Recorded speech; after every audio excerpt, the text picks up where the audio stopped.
This video is exam preparation and assistance for paper 3, political ideas, nationalism. This question's from the 2019 paper and it's nationalism is compatible with democracy. Analyse and evaluate the statement with reference to the nationalist thinkers you have studied. Now, it is most likely, and past exam papers tell us, that your exam question on ideology will be based on the three concepts when it comes to nationalism. Basically, those three key debates that we've had in class. Is nationalism democratic or dictatorial? Does it embrace or reject democracy, essentially? Does nationalism look forwards or backwards? Or is nationalism peaceful or violent? So it will generally be based on those three key topics. And you can see in 2019, it was the issue, the debate surrounding whether nationalism embraces democracy or not. So my advice when it comes to starting an introduction is to define, outline, decide, DOD. But however you approach your introductions is really down to personal choice. I remember it was a maths teacher of all people who was trying to explain to me why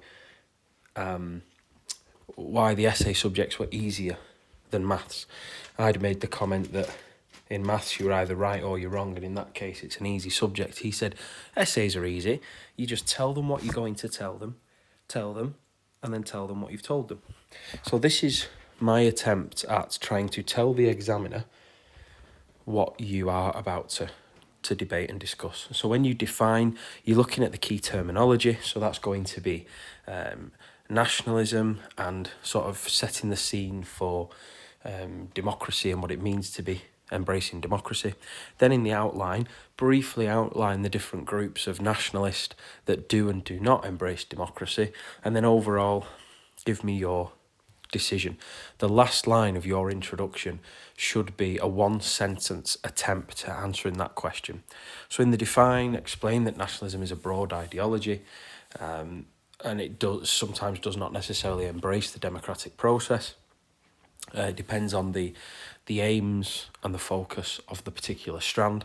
So when we look at the outline, I think for liberal nationalists and for the most part anti and post-colonial nationalists, there is an attempt to embrace democracy.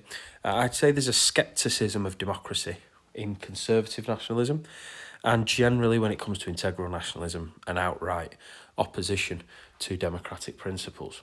Now, that's the outline. You're sort of talking about the debate and where it comes from.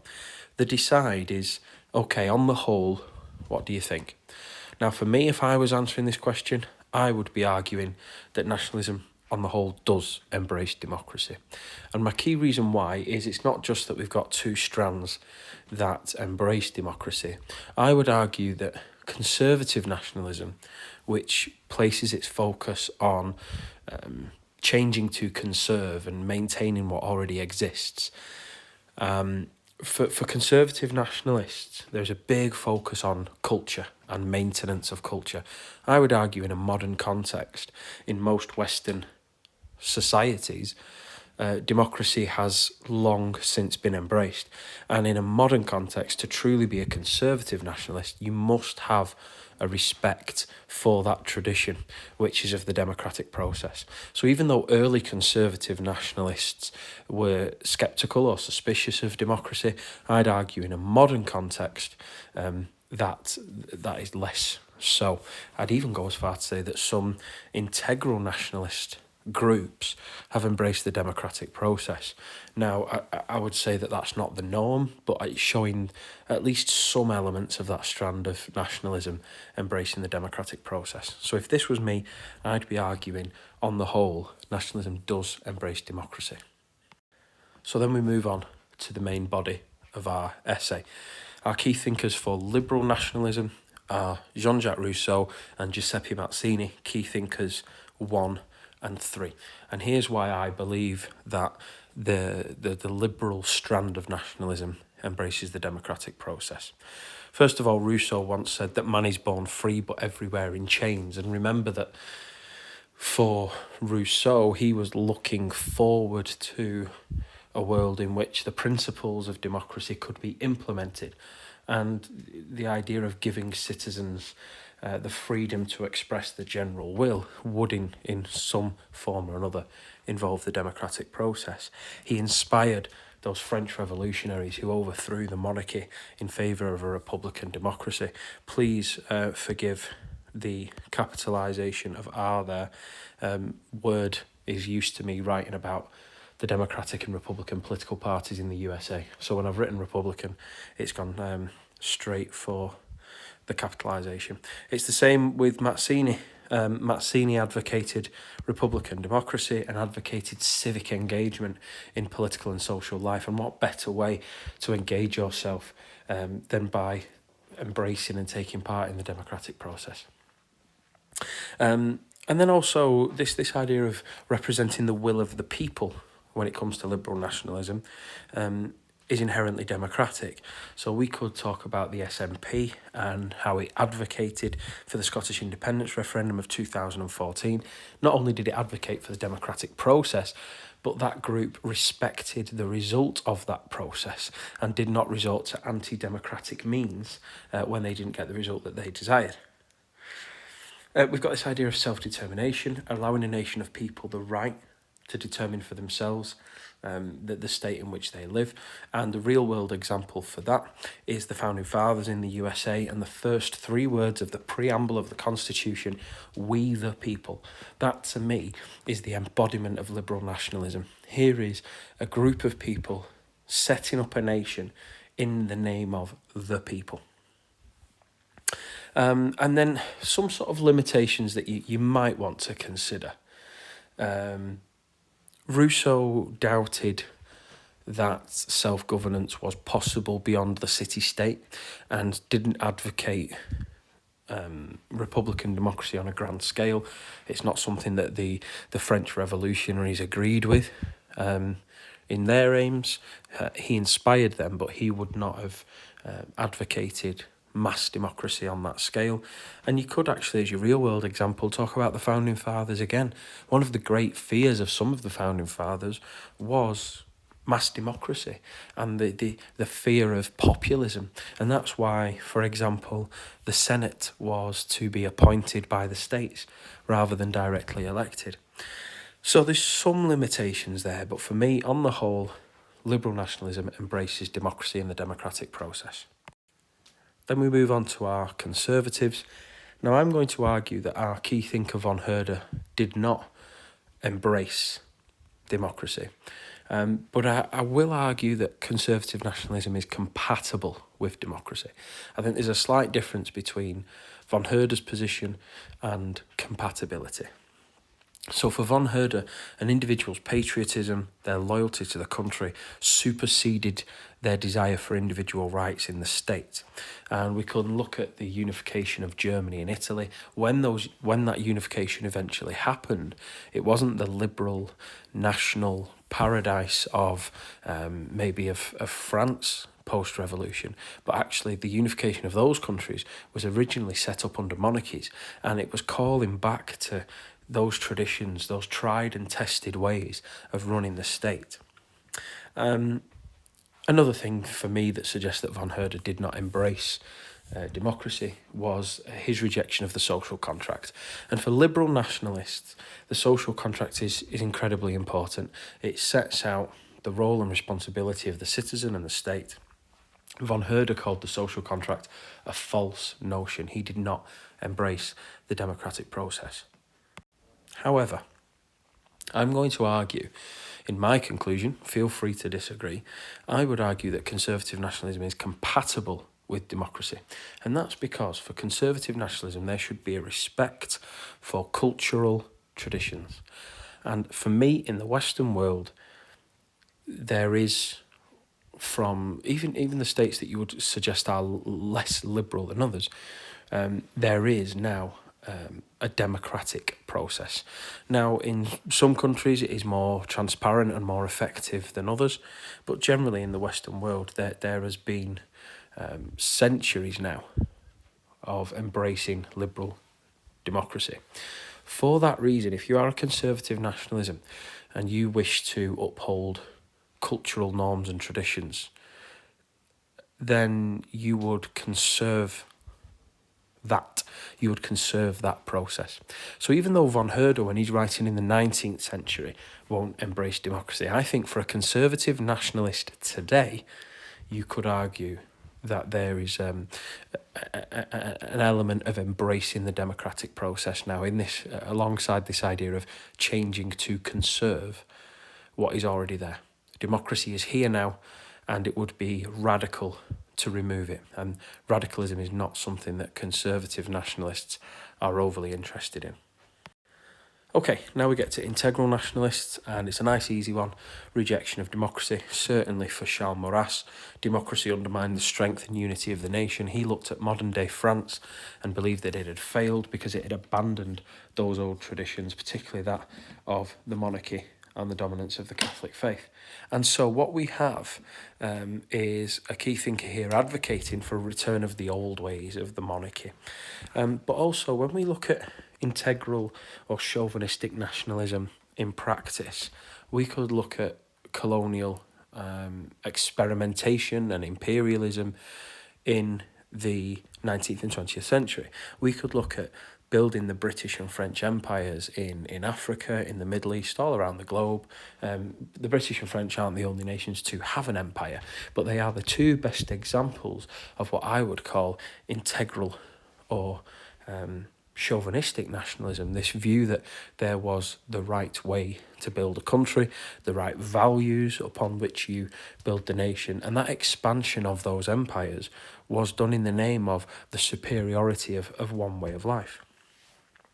Then we can take it even further into the far right arena of integral nationalism, and we can look at militarism, expansionism, and that gives you the real world examples of the Nazism of Germany in the 1930s, Italian and Spanish fascism in the 1930s, but also the Russian invasion of Ukraine in 2022. Vladimir Putin would argue that Russia has a natural relationship and a natural right historically to the land that the rest of the world recognises as Ukraine, and he has not embraced the democratic process. He has not sought the will of the people of the region. He has assumed that he is representing the will of the people in that region and invaded another sovereign state. Now, you might try and make the argument that some integral nationalists have embraced the democratic process. The best example I could think of is the National Rally movement in France, and that is because it has become a mainstream political party in France in recent years. Less relevant today than it was 20, 30 years ago is the BNP, the British National Party, and what we have there is two far-right nationalist organisations that have sought to have politicians elected to positions of power in a liberal democracy. Some may challenge my use of far-right nationalism for the National Rally Party and would argue that it's moved more into the centre-right of politics in recent years. However, I don't get on board with that interpretation. And then finally, anti- and post-colonial nationalism.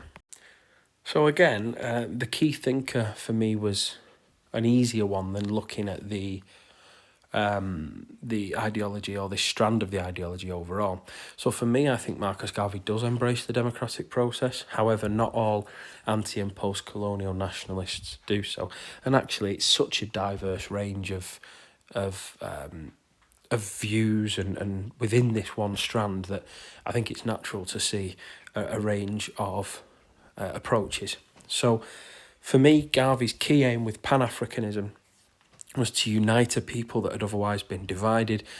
Put simply, I think the aim generally of post and anti-colonial nationalism is to give a political voice to the otherwise voiceless. And often, almost overwhelmingly, the aim is to do so is democratic. Two examples to give.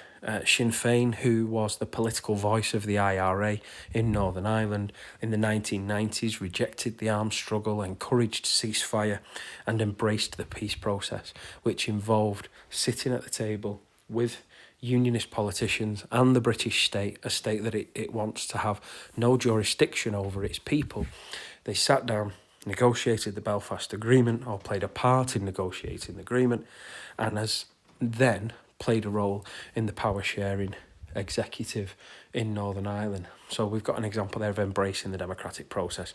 We could also use Yasser Arafat, the leader of the PLO, who met with Ehud Barak and President Clinton at Camp David in the year 2000. Now, these negotiations failed, but whether they succeeded or not is not the point. The fact that Yasser Arafat sat down at Camp David in the year 2000 was an attempt to end the armed struggle and embrace a diplomatic approach and negotiate a peace settlement. And the ultimate aim of the Camp David negotiations was to work towards what we call a two-state solution, and a solution to the ongoing conflict where there is both a recognised Israeli and Palestinian state. The fact that those negotiations failed some 23 years ago isn't the point. The point is that Yasser Arafat was willing to sit down to entertain that notion of the democratic process. So, the arguments against paramilitary activity. So you could use the actions of Hamas and the IRA, terrorist organisations that rejected democracy and sought to achieve their political aims through violence. Then you could also talk about how, for some post and anti-colonial nationalists, there are other factors, other ideals that take precedence. So, for example, the creation of the Pakistani nation state was not done necessarily with liberal democracy at the heart of its thinking, but with implementing the religious ideals of Islam. Now, that is not to say that that is a rejection of democracy, but more to say that democracy wasn't at the forefront of that political thinking at the time. You've also got examples of dictatorships in the name of post and anti-colonial nationalist movements. Idi Amin and Robert Mugabe in Uganda and Zimbabwe, respectively, both ran brutal dictatorships, which you would never consider to be democratic regimes when you look at the treatment of citizens of those nation states. So we can see they're post and anti-colonial nationalists who rejected democracy in the wake of colonialism. So then we get to the conclusion, and the first thing to do is to look back to your decide. Look back to that last sentence of your introduction. The worst mistake you can make at this stage after writing a really good introduction and main body is to go on and contradict yourself at the end of it. So you need to look back at your decide. And a little tip, if you're not sure of what your decision is going to be when you set off answering this question, just leave a space. Leave 3 lines of space at the end of your introduction where you can go back and essentially write your conclusion in one sentence. Then go back to your conclusion and write it out in full. So, for me, whatever the question, you are never going to be able to comfortably say all nationalists are in agreement or disagreement with the statement. That's the whole point of the exam question. It's asking you to look at those different strands and find essentially a happy medium. Now, first of all, you need to look at nationalism on the whole, and then look at why the strands that are in opposition to your argument might not necessarily be as convincing as those in support of it. So for me, the easiest and the most logical conclusion that I could draw from this is I would say that there is a compatibility between the two. And that's because if we take the case of liberal nationalists and far-right nationalists, we have examples of far-right nationalist groups like National Rally in France, like the BNP in Britain, who have embraced the democratic process. We have got anti- and post-colonial nationalist groups who have, to one extent or another, embraced the democratic process. You know, a big part of getting the political voices of Northern Ireland together in 1997 and 1998 was because of an IRA ceasefire. The group who were committed to an armed struggle against British occupation of Northern Ireland, that group called a ceasefire of its own hostilities. And the peace negotiations would not have happened without that ceasefire. So there are examples, not of groups completely jumping head over heels in love with democracy, but at least willing to have their nationalism, their strand, their example of nationalism, trying to have it work in sort of sync with democratic principles. What I can't think of off the top of my head is any liberal nationalist movement that has gone on to reject democracy. The SNP, for example, has not, since the referendum result in 2014, it has not rejected the democratic process and sought other means. It has not moved away from liberal democracy. So for me, I think we've got examples of far-right and some anti- and post-colonial groups that have started to some extent and in some examples embrace the democratic process. And I think that's helped me come to my conclusion. The other thing is, what I've said a couple of times in this video, is when it comes to conservative nationalism, it's all about culture and embracing and maintaining what's already there. And I would argue that in Western society, there is a cultural commitment to the democratic process. And though for von Herder in the 19th century, that tradition and cultural background was monarchy, I would argue in a modern day context, it's a respect for the will of the people and for liberal democracy.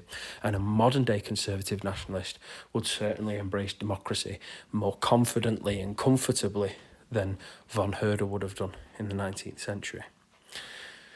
So, a very long-winded way of saying, look at the strands that you agree with and try and convince the examiner why that's more convincing than the strands that you haven't agreed with, which is what I've tried to do there.